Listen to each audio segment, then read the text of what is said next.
اللہ تعالیٰ نے قرآن مجید میں ارشاد فرمایا کہ الاخلاء یومئذ بعضهم لبعض عدو الا المتقین۔ فرمایا بڑے گہرے دوست بھی قیامت والے دن دشمن بن جائیں گے سوائے ان کے جو پرہیزگار ہوں گے۔ پرہیزگار لوگوں کی دوستیاں قیامت والے دن بھی قائم رہیں گی، باقی جو گہرے ترین دوست ہوں گے وہ قیامت والے دن دشمن بن جائیں گے۔ الا المتقین، سوائے پرہیزگاروں کے۔ دنیا میں آپ کو کوئی شخص ایسا نہیں ملے گا جس کا کوئی دوست نہ ہو، اور وہ لوگ بھی بڑی کثرت سے ملیں گے جو دوستوں کا شکوہ بہت کرتے ہیں۔ دوستیاں لگانا، دوست بنانا، تعلقات استوار کرنا یہ منع نہیں، شرط یہ ہے کہ دوستی اللہ تعالیٰ کی رضا کے لیے لگائی جائے۔ ہمارے ہاں جتنی تیزی کے ساتھ دوستیاں لگتی ہیں اس سے زیادہ تیزی کے ساتھ دوستیاں ٹوٹ جاتی ہیں۔ اس کی سب سے بنیادی اور اہم وجہ یہ ہوتی ہے کہ ہمارے ہاں دوستیوں کا جو معیار ہوتا ہے وہ دنیاوی لالچ ہوتا ہے۔ ہم اپنے مخصوص مفادات کی خاطر دوستی لگاتے ہیں، اور جب تک ہمارا وہ مفاد پورا ہوتا ہے تب تک تو ہم اس دوستی کو قائم رکھتے ہیں، اور جہاں ہم محسوس کرتے ہیں کہ اب یہ مفاد پورا نہیں ہو رہا وہاں ہم شکوہ، شکایتیں، اعتراضات شروع کر دیتے ہیں، اور اس کا نتیجہ یہ نکلتا ہے کہ بڑی محبت سے شروع ہونے والی دوستی بھی بڑی تیزی سے ٹوٹ جاتی۔ تو میرے بھائیوں یاد رکھیے گا کہ دوستی اور تعلق قائم رکھنے کے لیے سب سے اہم اور سب سے بنیادی ضرورت یہ ہے کہ دوستی محض اللہ کی رضا کے لیے لگائی جائے۔ اللہ کے پیارے حبیب صلی اللہ تعالیٰ علیہ وسلم بیان فرماتے ہیں، حضور فرماتے ہیں قیامت والے دن اللہ کی بارگاہ سے یہ اعلان ہوگا کہ کہاں ہیں وہ لوگ جو میری رضا کے لیے آپس میں محبت کیا کرتے تھے۔ رب فرمائے گا جب آج میرے عرش کے سائے کے علاوہ کوئی سایہ نہیں ہے تو میں انہیں اپنے عرش کا سایہ عطا کروں گا، کیونکہ وہ میری رضا کے لیے آپس میں دوستی کرتے، میری رضا کے لیے انہوں نے آپس میں محبت کی۔ تو دوستی کا سب سے پہلے تو یہ سٹیٹس بنائیں کہ اس کے اندر محض اللہ کی مرضی، اللہ کی رضا کے لیے ایک دوسرے سے پیار، منفعت نہ ہو اس کے اندر کوئی بھی، دنیاوی لالچ کوئی بھی نہ ہو، ہرس نہ ہو، ہوس نہ ہو، طمع نہ ہو، ذاتی مفادات نہ ہو۔ جب ان سے بالاتر ہو کر لوگ دوستیاں لگاتے ہیں تو وہ دوستیاں قائم رہتی ہیں۔ اللہ کے پیارے محبوب صلی اللہ تعالیٰ علیہ وسلم نے فرمایا قیامت والے دن کچھ لوگ ایسے ہوں گے جن پر انبیاء اور اولیاء رشک کریں گے، ان کے چہرے 14ویں رات کی طرح چمک رہے ہوں گے، انہیں نور کے ممبروں پہ بٹھایا جائے گا۔ یا رسول اللہ اتنی فضیلت ان لوگوں کو حاصل ہے، یہ کون لوگ ہیں؟ تو حضور فرماتے ہیں یہ وہ لوگ تھے جو جس سے بھی دوستی لگاتے تھے، پیار کرتے تھے، محض اللہ کی رضا کے لیے کرتے۔ تو اللہ تعالیٰ صبح قیامت انہیں اعزازات سے نوازے گا، شرف سے نوازے گا، فضیلت سے نوازے گا۔ دوسری بات یہ ہے کہ دوستی کب قائم رہتی ہے؟ دوستی تب قائم رہتی ہے جب ہم دوستوں سے زیادہ امیدیں نہ لگائیں، انسانوں کو انسان ہی سمجھیں، ان سے بہت لمبی اور وسیع امیدیں لگا لینا اور بڑے وسیع مطالبات کرنا اور بڑی لمبی چوڑے تقاضے دوستوں سے کرنا۔ میں اکثر دوستوں کی خدمت میں یہ گزارش کیا کرتا ہوں کہ اپنے دوستوں سے کوئی مطالبہ کر کے انہیں آزمائش میں نہ ڈالو۔ تم نے اپنے ہی دوست کو لا کر پل صراط پہ کھڑا کر دیا ہے، بیچارہ اس طرف جائے کہ اس طرف جائے۔ ان سے کوئی ایسا مطالبہ کرنا جو ان کی پہنچ سے باہر ہو، ان کی حیثیت سے بڑھ کر ہو، ان کی طاقت سے زیادہ ہو تو اس کا مطلب یہ ہے کہ آپ نے اپنی دوستی کو خود آزمائش میں ڈال دیا ہے۔ آپ اتنے لمبے چوڑے تقاضے نہ کریں، آپ محدود سا لوگوں کے ساتھ تعلق بنائیں۔ وہ جی میں اس کے اتنا کام آیا ہوں تو اب اس کو اس سے ڈبل آنا چاہیے، تو آپ نے دوستی کی نہیں، آپ نے تو تجارت کی۔ اگر آپ کی محبت ہوتی تو پھر تو آپ کا انداز اور ہوتا، جب تیرا حکم ملا ترک محبت کر دی، دل مگر اس قدر تڑپا کہ قیامت کر دی۔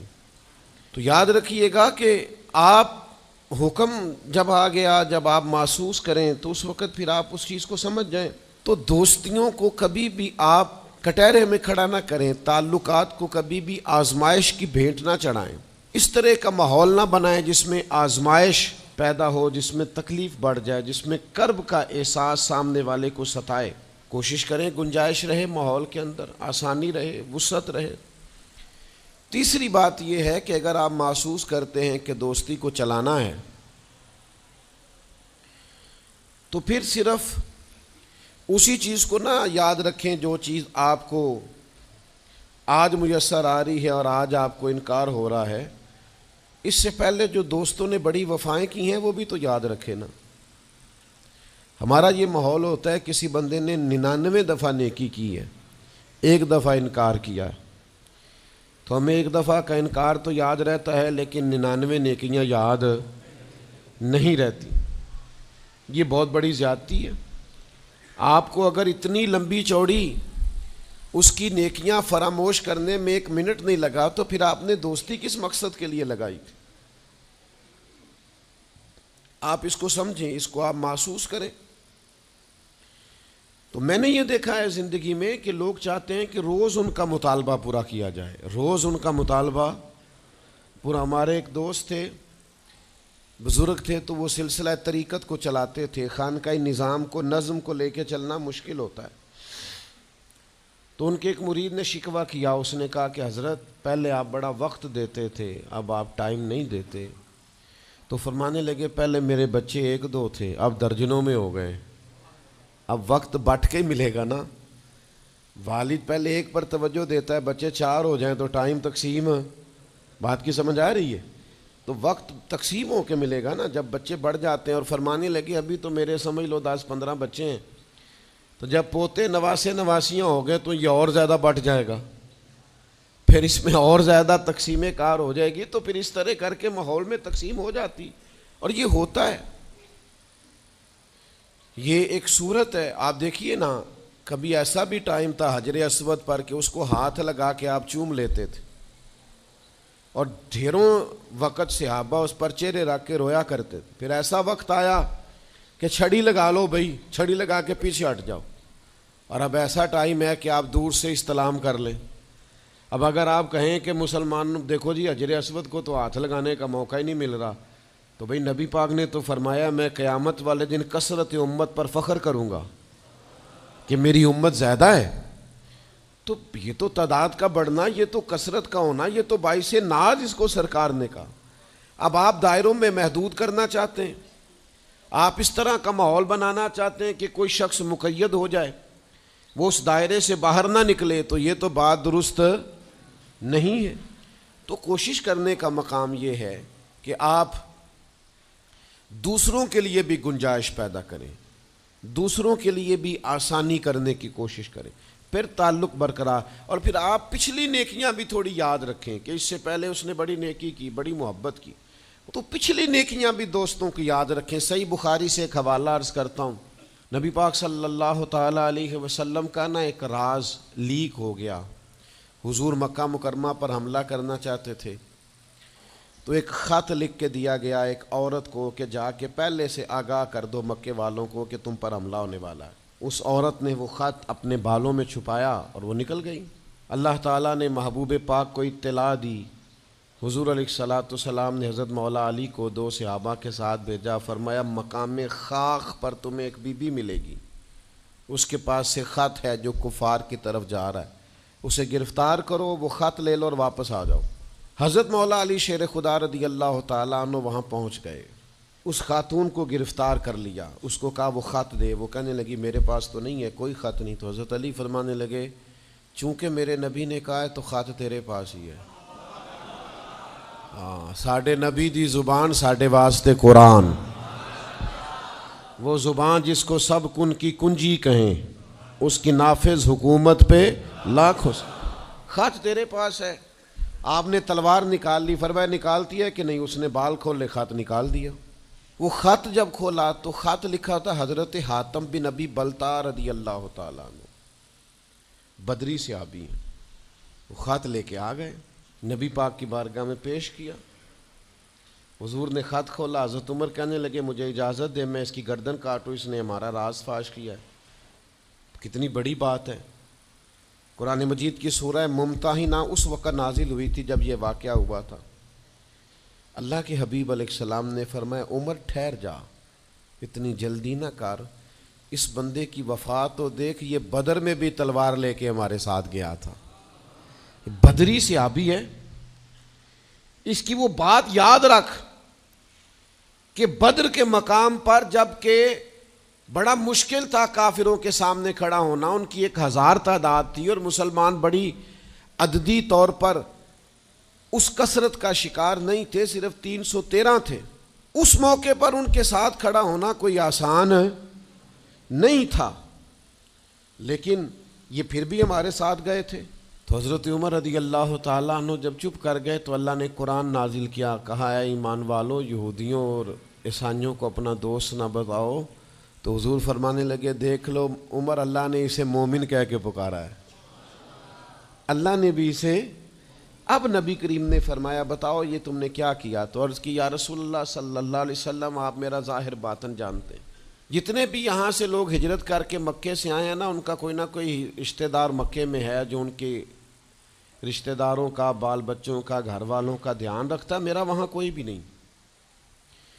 اور مجھے پتا تھا آپ نے حملے کا ارادہ کر لیا ہے تو انشاءاللہ کامیابی اللہ نے مسلمانوں کو ہی دینی ہے، وہ کر کچھ نہیں سکتے۔ میں ان پر ایک احسان کرنا چاہتا تھا تاکہ وہ میرے بچوں کا اور میرے پیچھے گھر والوں کا تھوڑا خیال رکھیں، اتنی سی میری خواہش تھی۔ میرے نبی کریم نے ان کا عذر قبول کر لیا، فرمایا ٹھیک ہے آپ جو کہہ رہے ہیں بات ایسے ہی ہے، آپ کو اسلام کو نقصان نہیں پہنچانا چاہتے، آپ یہ چاہتے تھے کہ کوئی ایک نیکی ان پہ کر دی جائے تاکہ وہ آپ کے، تو اتنی بڑی بظاہر بات تھی لیکن حضور نے قبول کر لی۔ معنی کیا ہے کہ دوستوں کی پچھلی نیکیاں بھی یاد رکھنی چاہیے، ان کی پچھلی بھی خوبیوں اور پچھلے بھی معاملات کو تھوڑا یاد رکھنا چاہیے۔ ہم کیا کرتے ہیں؟ ہم کہتے ہیں جی اب وہ یہ نہیں کر رہا، بھئی تب کر رہا تھا نا، تو تب کی یاد کر لو، تب کی یاد رکھ لو، اس وقت کی آپ خیال کر لیں۔ ہم کیا کرتے ہیں؟ ہم 99 دفعہ کسی نے نیکی کی ہے تو ہم کہتے ہیں 100/100 چاہیے، آج بھی یہ کرے گا تو پھر تو قابل قبول ہے۔ تو اس سے کیا ہوتا ہے؟ اس سے تکلف پیدا ہوتا ہے، ایک آدمی روز کیسے نیکی کر سکتا ہے؟ چوتھی بات یہ ہے اگر ہم چاہتے ہیں دوستیاں نبھیں تو اسلام کا ایک حسن ہے کہ اسلام دین اعتدال ہے۔ اسلام کہتا ہے چلو ہی ذرا معتدل ہو کے، پہلے ہی ذرا تھوڑا سا احتیاط سے چلو۔ ہم جب کسی بندے کے اوپر فدا ہوتے ہیں تو پھر پورے ہی فدا ہوتے ہیں، پھر تو جناب یہ بھی تیرا ہے، یہ بھی تیرا ہے، یہ بھی تیرا ہے، اور جب بعد میں لڑائی ہوتی ہے تو چائے کی پیالیوں کا بھی حساب کرتے ہیں کہ وہ جو وہاں جاتے ہوئے چائے پی تھی نا اس کے پیسے بھی میں نے دیے تھے، لہذا وہ بھی میرے بنتے ہیں، واپس کر۔ کورے ورک کتاب نہیں ہوندے، پتھر دل گلاب نہیں ہوندے، اور سجنا پہلوں ہی سوچ کے لائیں پھر یاراں نال حساب نہیں ہوندے۔ آپ سوچ سمجھ کے دوستی لگائیں، تعلقات کو سوچ سمجھ کے لے کے آگے چلیں۔ نبی پاک صلی اللہ علیہ وسلم نے فرمایا وقفے سے ملا کرو محبت بڑھتی ہے، تھوڑا نا وقفے سے ملا کرو، اس سے محبت بڑھے گی۔ یہ جو بہت وارفتگی ہے نا، بہت وارفتگی ہے، بہت جوش ہے، تو اس کا نتیجہ یہ نکلتا ہے کہ جتنی زور سے گیند دیوار سے لگتی ہے پھر اتنی زور سے ہی گیند واپس آتی ہے، اس کے نتائج ٹھیک نہیں نکلتے۔ تو عرض یہ کرنا چاہتا ہوں کہ اعتدال میں رہیں، معتدل رہیں، آپ اس حد سے تجاوز ہی نہ کریں۔ میرے پاس یہاں ایک دوست آئے تو مجھے کہنے لگے جی میرا دوست بڑا اچھا تھا، بڑا نائس تھا، بڑا بہترین تھا، بڑا پیارا تھا، میرے ایک دوسرے دوست نے اسے خراب کر دیا۔ تو میں نے کہا وہ دوسرا دوست میں سمجھا نہیں. کہنے لگے یہ میرا پرانا دوست تھا جس نے اسے خراب کیا, اور جسے کیا وہ نیا تھا 2-4 سال. اس کی میں نے دوستی لگائی تھی, اب وہ دونوں ڈائریکٹ ہو گئے اور مجھے انہوں نے بیچ میں سے نکال دیا ہے. تو میں نے کہا یہ تو اکثر ہوتا ہے, پہلی دفعہ تو نہیں ہوا, اس طرح تو ڈھیر دفعہ ہوتا ہے. کہنے لگے میں کروں کیا, میں نے بڑا شور کیا ہے, ان کو اپنے احسان بھی یاد کرائیں پر وہ مانتے نہیں. میں نے کہا اب حال ہے نا, تھوڑا چپ کر جا کچھ عرصے کے لیے, تھوڑی خاموشی اختیار کر. جو چپ کر جاتا ہے وہ بھی بچ جاتا ہے. اگر تم چاہتے ہو کہ یہ دوستی پھر سے بحال ہو جائے تو زیادہ شکوے نہ کرو, زیادہ شکایتیں. ہم بعض اوقات اعتراضات اتنے کر بیٹھتے ہیں, شکوے اتنے کر بیٹھتے ہیں, اپنی زبان سے باتیں اتنی نکال بیٹھتے ہیں کہ دوبارہ پھر دوستی کا بحال ہونا ممکن ہے. ایک حدیث یاد رکھیں گے اگر سناؤں آپ کو تو. نبی پاک صلی اللہ تعالیٰ علیہ وسلم نے فرمایا کسی سے دشمنی بھی کرو تو اعتدال سے کرو, ہو سکتا ہے کل کو وہ تمہارا دوست بن جائے. اور فرمایا کسی سے دوستی بھی کرو تو اعتدال سے کرو, ہو سکتا ہے کل یہ دشمن بن جائے. دوستی اور دشمنی میں یہ جامع ترمذی میں حدیث, اعتدال کا رستہ نہ چھوڑو, معتدل رہو. سارے راز ہی دے بیٹھنا, ساری باتیں پہلے کر لینا اور اعتراض کرنا, اب تو شکوے بھی پھر سارے ہی کر لینا. دوست کو اس کی کمزوریوں کا بھی پتہ ہوتا ہے, وہ ساری کمزوریاں بھی اس کی بیان کر لینا, اس کو بھی بتانا, اس کو بھی بتانا, اس سے بھی ذکر کرنا. تو یہ انداز درست نہیں ہے. آپ معتدل انداز میں دوستی لگائیں, اعتدال کے ساتھ چلیں, شکوے زیادہ نہ کریں, اعتراض زیادہ نہ کریں. وہ بے وفا ہی صحیح پھر بھی یار اپنا, چلو اس میں کمی ہے, وہ اس میں بے وفائی ہے, پر سجن تو اپنا ہے نا. تو دوستی ہماری ہے اس کے ساتھ, اس کی کمزوریوں کو چھپائیں. آپ اس معاملے پر تھوڑا سا اپنے ظرف کو کشادہ کریں, آپ تھوڑی وسعت پیدا کریں. ہم سمجھتے نہیں چیزوں کو, ہم غور نہیں کرتے, اس خاص انداز میں چیزوں کو نہیں لیتے جس انداز میں چیزوں کو لینا چاہیے. ہماری ذاتی کمزوریاں ہوتی ہیں اور ہم ان کمزوریوں کا دوسروں پہ ڈال دیتے ہیں, کہتے ہیں وہ بے وفا نکل آیا. بھئی آپ بھی حد سے زیادہ فریفتہ تھے, اب آپ ہی حد سے زیادہ اعتراض کر رہے ہیں. حضور نے فرمایا جس کی تعریف کر لو پھر دوبارہ اس پر کبھی تنقید کر جو بیٹھے ہیں, تعریف تو ختم ہو گئی بات. پھر تھوڑی چشم پوشی کرو, انسانوں میں کمیاں بھی ہوتی ہیں. تو دوستی کو صحیح طور پر آگے لے جانے کے لیے چھٹا سبق یہ ہے کہ تھوڑی سی نا عادت عیب پوشی کی بھی بنائیں. تھوڑا پردہ پوشی کا مزاج ہو تو پھر بھی ذرا دوستی آگے. سمجھ آ رہی ہے بات کی؟ تھوڑی سی نا نظر عیب پوشی والی بھی. کچھ لوگوں کی تنقید کی آنکھیں اتنی زیادہ کھلی ہوتی ہیں کہ وہ بیچارے کسی جگہ بھی تعلق نہیں رکھ سکتے. جہاں جاتے ہیں انہیں کمیاں ہی کمیاں نظر آتی ہیں, خامیاں ہی خامیاں نظر آتی ہیں. ان کا مزاج ہی نہیں ہوتا کسی عیب کو چھپانے کا. تو آپ جس جگہ پہ موجود ہیں, جس جگہ آپ کے تعلقات ہیں, جہاں دوستی ہے, جہاں محبت ہے, وہاں تھوڑا سا عیب پوشی کا بھی مزاج ہونا چاہیے. نبی پاک علیہ السلام نے فرمایا تو کسی مسلمان کی دنیا میں پردہ پوشی کر دے, اللہ قیامت والے دن تیری پردہ پوشی فرما دے. آپ تھوڑا سا اس کا عیب چھپا دیں, بات ختم ہو گئی. تھوڑی سی پردہ پوشی کر دیں. دیکھیں نا, ہمیں حکم دیا گیا ہے شریعت میں, کسی شخص کا انتقال ہو گیا, اب کچھ لوگ اس کے غسل میں شریک ہیں, تو ان کو حکم یہ ہے کہ اگر تم نے کوئی اچھی بات دیکھی نا, خوبی دیکھی, چہرہ کھل گیا ہے, جسم تر و تازہ ہے, تو یہ سب کو بتاؤ. اور اگر تم کچھ ایسی چیز دیکھو کہ بیماری کی وجہ سے جسم اکڑ گیا ہے یا کسی وجہ سے چہرے پہ کوئی سیاہی آ گئی, جو کسی سے ذکر نہ کرو. جانے والے کے لیے تم اچھی چیزوں کو تو بیان کرو لیکن نقائص کو کبھی بھی بیان نہ کرو.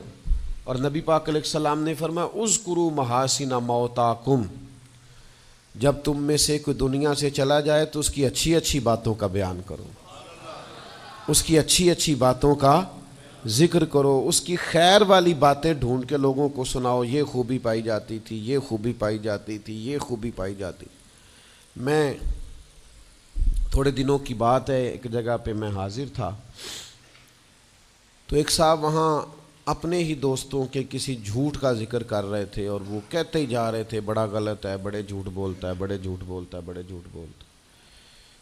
تو ایک آدھ دفعہ میں نے ان سے کہا کہ چلیں چھوڑیں، کوئی اور موضوع بھی ڈسکس کریں۔ تو پھر انہوں نے کہا جی وہ بے وفا بھی بڑا ہے، مطلب پرست بھی بڑا ہے۔ پھر میں نے کہا چلیں کوئی اور موضوع بھی چھیڑیں۔ انہوں نے کہا نہیں جی وہ بندہ ہی بڑا غلط ہے۔ میں نے ان سے کہا ایک بات کروں؟ کہنے لگے کر لے۔ میں نے کہا آپ کو اس سے پیار بڑا ہے۔ کہنے لگے وہ کیسے؟ میں نے کہا آپ اس کا موضوع چھوڑنے کو تیار ہی نہیں۔ یہ جو آپ شکوہ کر رہے ہیں نا، اس کو نچوڑے نا تو اس کے اندر سے محبت چھلکتی ہے۔ آپ اس کا موضوع چھوڑنے کو تیار، یہ جو ہر بات پہ اب کبھی آپ کہتے ہیں جھوٹا بڑا ہے، کبھی کہتے ہیں بدعہد بڑا ہے، کبھی آپ کہتے ہیں وہ مطلب پرست بڑا ہے، تو 3-4 دفعہ آپ سے کہا ہے موضوع بدل دیں تو نہیں نہ بدل رہے۔ اس کا مطلب یہ ہے کہ آپ کو اس شخص سے محبت۔ تو یہ جو آپ شکوے کر رہے ہیں نا بار بار، اسے بھی نچوڑیں تو اس کے اندر سے محبت چھلک رہی ہے۔ وہ جو باپ بار بار کہتا ہے نا فلانا منڈا میرا بڑا نافرمان ہے، تو اصل میں والد کو پیار ہوتا ہے۔ وہ بار بار جو اس کا ذکر کرتا ہے، بار بار لوگوں کے سامنے، اچھا بچہ کہہ رہا ہوتا ہے مجھے بدنام کر رہے ہیں، یہ دیکھیں جی بار بار ہر جگہ سے یہ میری شکایتیں کرتے ہیں، تو اصل بات کیا ہوتی ہے؟ اصل بات یہ ہوتی ہے کہ اس بندے کو اس سے محبت بہت زیادہ ہے، وہ چاہتا ہے اس پیار کے سبب سے، اس محبت کی وجہ سے کہ وہ بار بار اس کا ذکر کرے، بار بار اس کا تذکرہ کرے، تو تھوڑی عیب پوشی کا مزاج بنائیں، تھوڑا درگزر کی طبیعت بنائیں، تھوڑا ماحول کے اندر اس طرح کا مزاج لے کے آئے۔ ہم دوستوں سے میں اکثر ایک بات کرتا ہوں، ہم نہ صرف خامیاں یاد رکھتے ہیں، خوبیوں کا ذکر نہیں کرتے۔ اس کا نتیجہ یہ نکلتا ہے کہ ہماری دوستیاں تیزی سے ختم ہوتی ہیں، تعلقات زیادہ دیر پا ہوتے نہیں، چلتے نہیں۔ ہمیں کرنا یہ ہے کہ ہمیں اللہ کی رضا کے لیے دوستی کرنی، اللہ کی رضا کے لیے لوگوں سے پیار کرنا، اللہ کی رضا کے لیے اللہ کے بندوں کی باتیں سننی، اللہ کی مخلوق سمجھ کے لوگوں کی خوبیاں دیکھنی، اللہ کے بندے سمجھ کے ان کے اندر پائی جانے والی باتوں کو ہم نے اخذ کرنا۔ اگر ہم تعلقات میں لالچ لائیں گے، ذاتیات لائیں گے، زیادہ امیدیں لگائیں گے، اس کا نتیجہ ٹھیک۔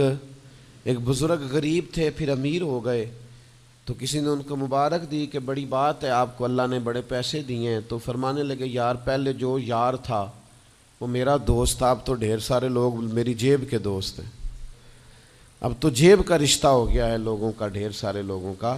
تو دوستیوں میں اخلاص لائیں، خلوص لائیں، ساری زندگی یہ طے کریں کہ میں نے دوست کے کام آنا ہے، پر میں نے دوست کو کام کہنا نہیں، میں نے اس کی خدمت کرنی ہے لیکن کبھی اسے اپنی خدمت کے لیے مجبور، جس حد تک ہو سکے اس کی مدد کرنی ہے لیکن کبھی اسے اس تکلیف میں ڈالنا، یہ مزاج پیدا کریں۔ آپ کو اس دوستی میں روحانیت محسوس ہوگی، اس تعلق کے اندر آپ کو ٹھنڈک محسوس ہوگی، لیکن جب شائبہ ایک نقطے کا بھی ذاتی لالچ کا آ جائے گا نا، پھر اس میں ٹھنڈک نہیں رہے گی، اس میں وہ خوبی نہیں رہے گی جو کہ ہونی چاہیے۔ اللہ تعالی ہمیں سمجھنے کی توفیق دے۔